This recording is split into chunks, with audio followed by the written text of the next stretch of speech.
Tapos sharp blade. Ito po yung ano natin. Kasabayan ng mga bulik. Magsi 7 months na sila. So, bale, lalagyan ko siya ng tali, yung short cord, para masanay. Pag tinalian na nung mahaba, hindi na sila yung magpipiglas, yung ganun. So, bali ganito lang guys. Yan. Ito white kelso to na pinalahi natin. Kasabayan nung mga bulik. Ito siya. So, gagawin natin, maputik, umuulan eh.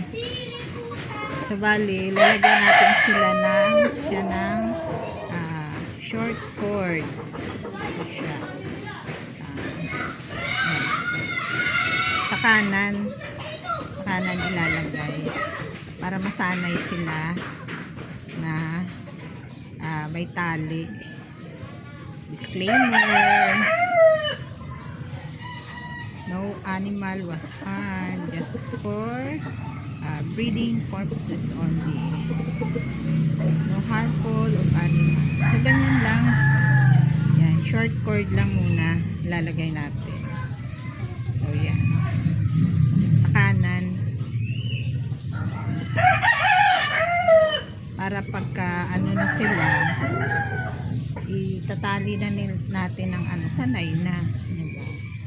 So, ganun lang guys. Ayan. Para hindi na sila maiilang. Kasi minsan, pag hindi natin ilagyan ng tali, hindi sila sanay, di ba tinutuka nila? Tutukain nila to eh. Eh pagka yan, sanay na sila. Yan. Hindi na sila maiilang. Hindi nila tutukain. So, yan lang mga guys. White Kells. Magsi 7 months.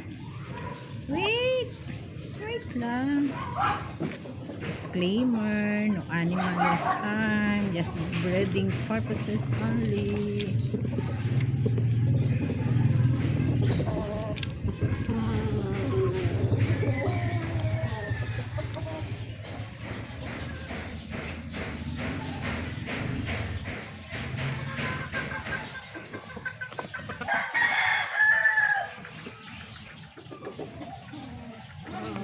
Yan ang ating mga alaga. Ang ating alaga.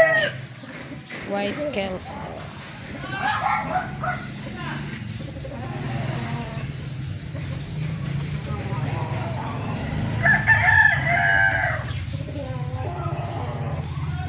This is 7 months. Thank you guys. Thank you for watching. Don't forget to like, share, and subscribe ang Sharp Blade AGM. Thank you po. Thank you sa suporta. Basta yan lang guys. Anuhin lang natin.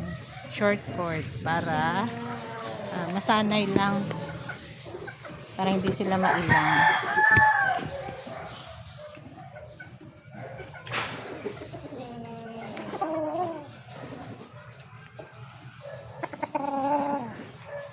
Disclaimer: no animal is harmed, just breeding purposes only. Thank you. Blessed day po.